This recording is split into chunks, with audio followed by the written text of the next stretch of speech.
تقي زكي كوالي السنا وله بدن نسن العطر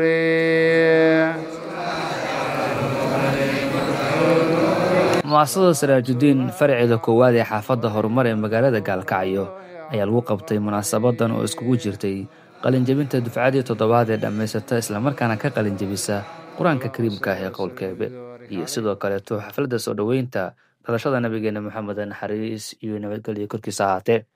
iyadoo munaasabadan ay ka soo qayb galeen culimaawidiin waalidiin arday iyo dhammaan bulshada qaybaheeda kala duwan ayaa intay socotay munaasabadan qaar ka mid ah culimadii ka soo qayb gashay munaasabadan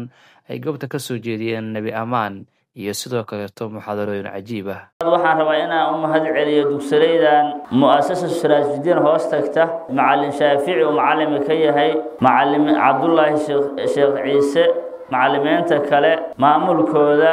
waalidkooda ardadooda waxaan leenahay waa mahadsantihiin hambaliyo waa isku hambalyeynaa xilligii nabiga dhashay sallallahu alayhi wasallam hadda waxaan u maamuusaynaana waa tacdiimka nabiga sallallahu alayhi wasallam waa shukri ilaahi subhanahu wa ta'ala wa shukrinayno nicmada ilaahayna siiyay oo ah nabigeena sallallahu alayhi wasallam ijaayintiisa iyo idhaarintiisa iyo irsaalinta uu noo soo diray intaba nabigu alayhi salatu wasalaam asawara waa cadeeyo wuxuu yiri إنما أنا رحمة مهداة أنا وحنا هاي رحمة ربي حق الذي كسو هديه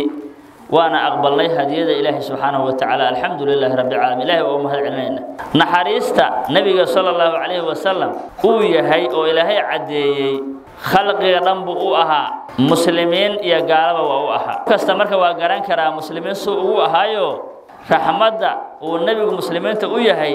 هذا إلهي بكوهن يصاب كيس إلهي بان نبيك سبب كيس جنة كوجليي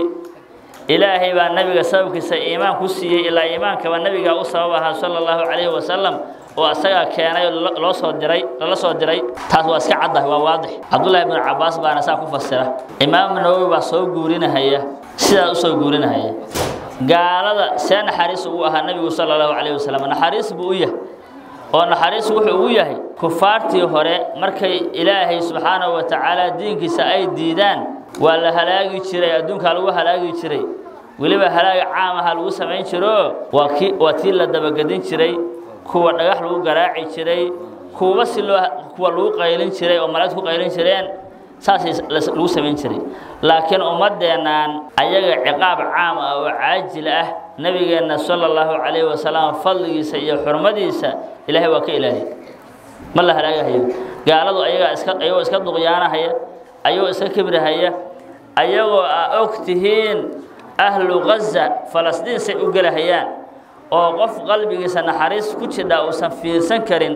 oo sadaawan karin baa ilaahay subhanahu wa ta'ala xilmigiisa iyo nabigeena sallallahu alayhi wasallam jaahisa iyo sharafkiisa iyo dacwo uu ka aqbalay ayaa ilaahay subhanahu wa ta'ala ku go'aamiyay ku halaajin qofka haduu qofka jecel yahay ama nabi maxamed alayhi salatu wasallam qoma ilaahay maxabaysa haduu qofka ku dhacdo mar walba waxa iimaanaysa inuu xuskiisa iyo sheegsheegiisa inuu joogteeyo dawaamu dhikri lil mahbub waxa kale lagu fasiraa maxabadu waa iithar marba leeyri غيرkiis qofka uu ka doorto marba waa dawaamu dhikri lil mahbub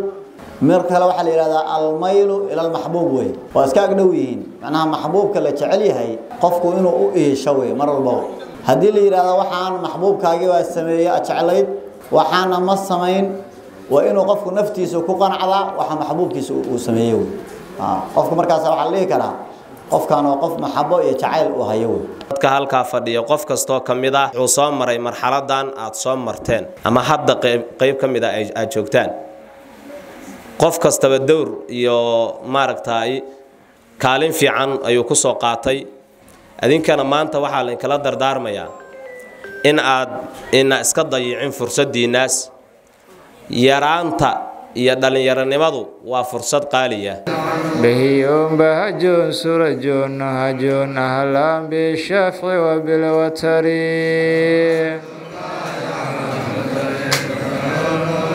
تقي زكي كوالي السنا وله بدن نسن العطر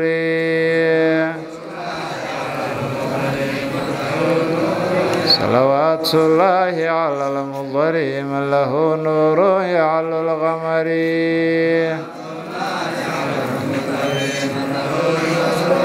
nagala soo qayb gashay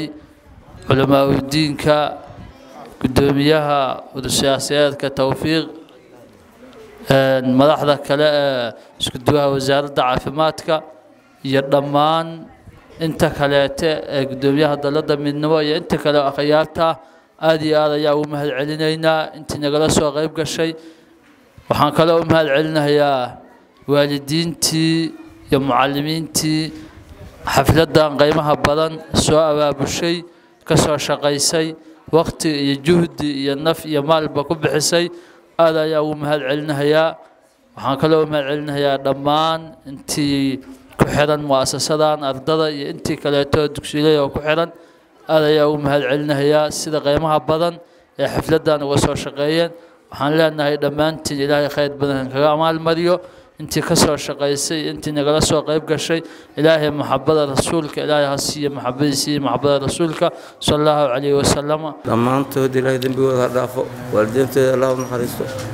ardayna arday barakaysan oo diinta ilaahay ku anfaca Allah ka dhigo Allahumma salli ala sayyidina Muhammad Fatiha